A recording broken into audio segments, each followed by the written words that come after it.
Welcome to the training course on IBM Scalable Architecture for Financial Reporting, or SAFR. This is Module 9, Metadata Creation.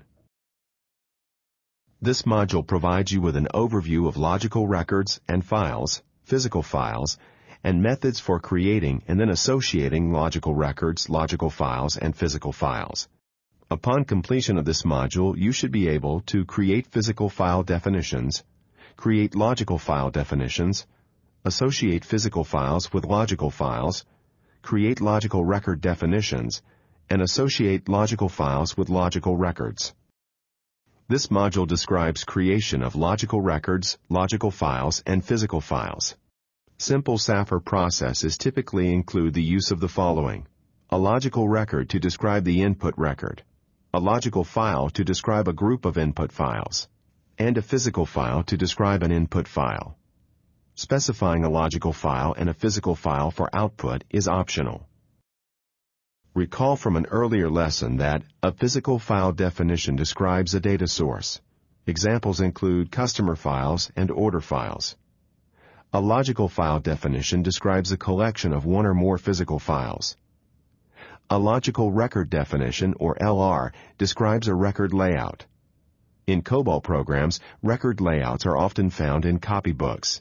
In relational databases, they are found in table definitions. To create a physical file, you begin by opening the Administration menu, selecting New, and then selecting Physical File. To select and edit an existing physical file, click the Physical File icon in the navigation pane, and then double-click the appropriate physical file to select it from the list. Begin by giving the physical file a descriptive name. All SAFR components must be uniquely named within an environment. The names may be up to 48 characters long, starting with a letter, and composed of letters, numbers, and the underscore. It is a good practice to add an underscore and the letters PF at the end of the name. This is not required, but it helps differentiate physical files from similarly named logical files and logical records. Typical names would be Customer PF, Order 001 PF, and U.S. Sales PF. Next, open the file type list. Most SAFR processes use disk files. Select Tape File only when SAFR high-speed tape processing is required. Pipes and tokens are special internal SAFR virtual files that are never written to disk or tape. Find out more about them in the Physical File subsection of the Metadata section of the SAFR Help documentation, which can be opened from the Help menu of the workbench. Next, open the Access Method list. Again, typical SAFR processes use sequential, standard access. Information about other types of access methods can be found in the SAFR Help documentation. The Read User Exit Routine field, the User Exit Routine Parameters field, and the Comments field are optional. Read User Exits are custom-developed programs called by the extract engine to read data from files for input to SAFR, rather than the engine reading the files directly. Parameters may be passed to the exits when they are called.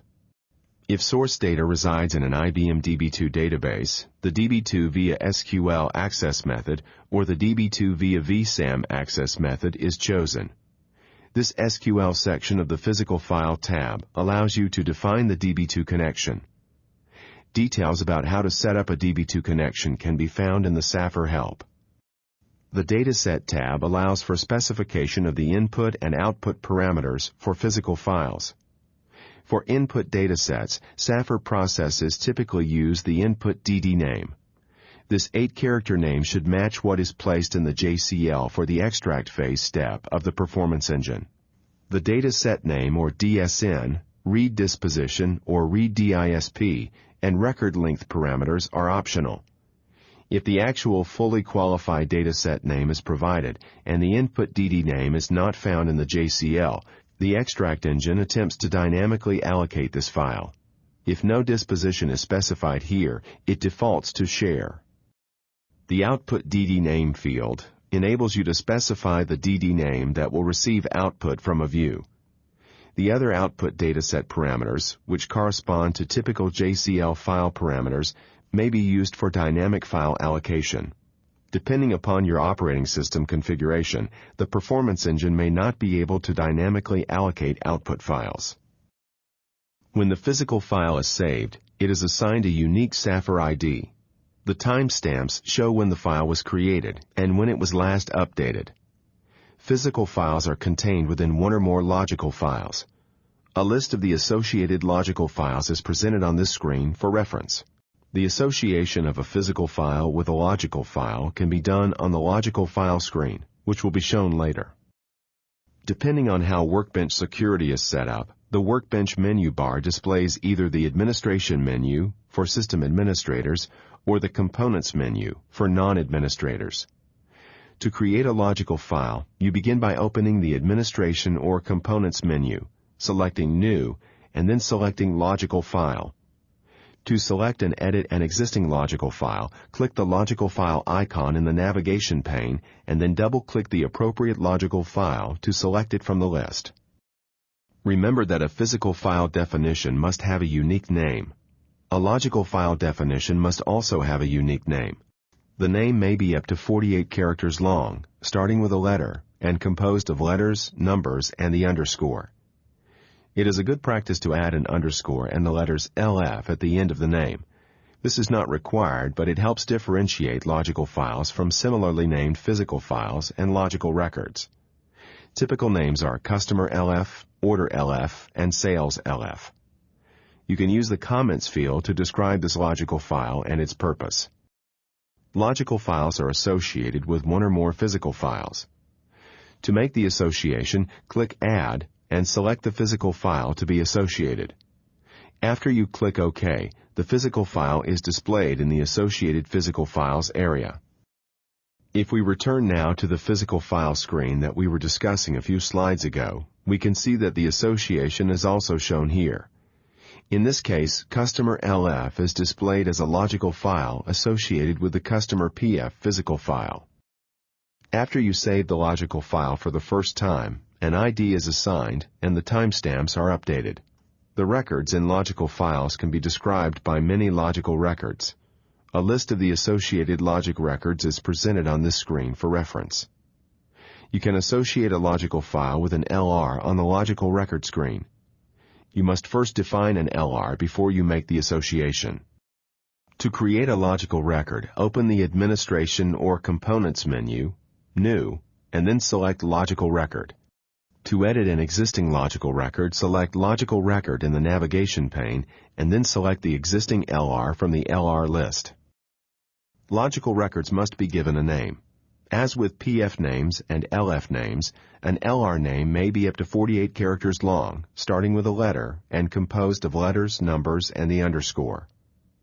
Select Logical File from the type because this LR will be associated with a logical file. All LRs are inactive until they contain at least one field. The lookup user exit routine and parameters are used for custom-developed routines that are called instead of doing a lookup. Click the LR Fields tab. The grid on this panel is used to create and maintain field definitions. Fields are defined with names, data types, start positions and lengths, and numbers of decimal points. All the data types discussed in the I/O Processing and Data Types module of this training course are available for each field. To begin, select Add Field from the Edit menu. Then click the Add Field icon, the plus sign, on the Logical Record Editor toolbar, or press Alt and Insert.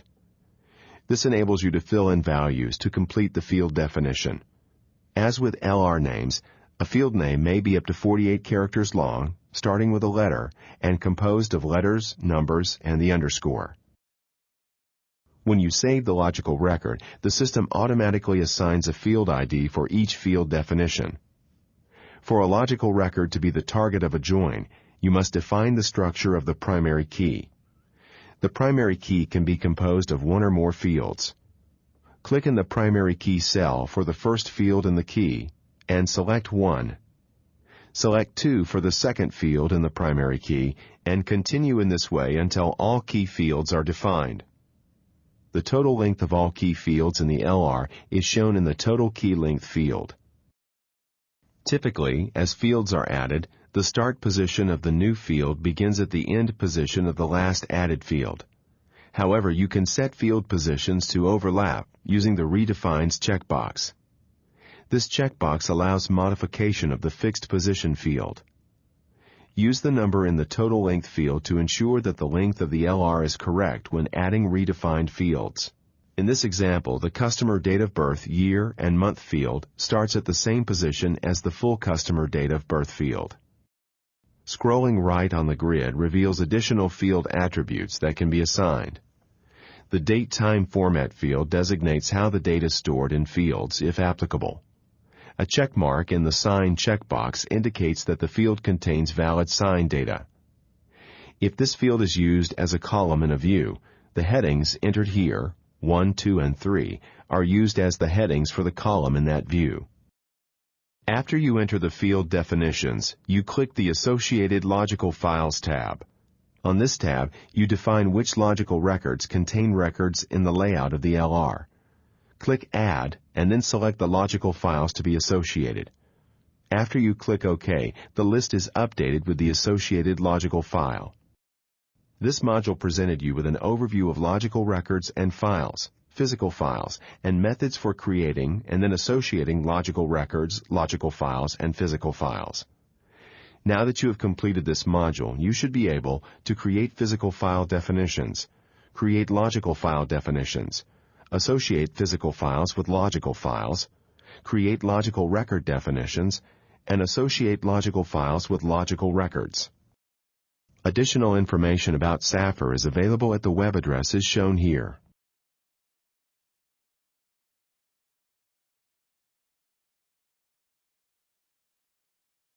This concludes Module 9. Thank you for your participation.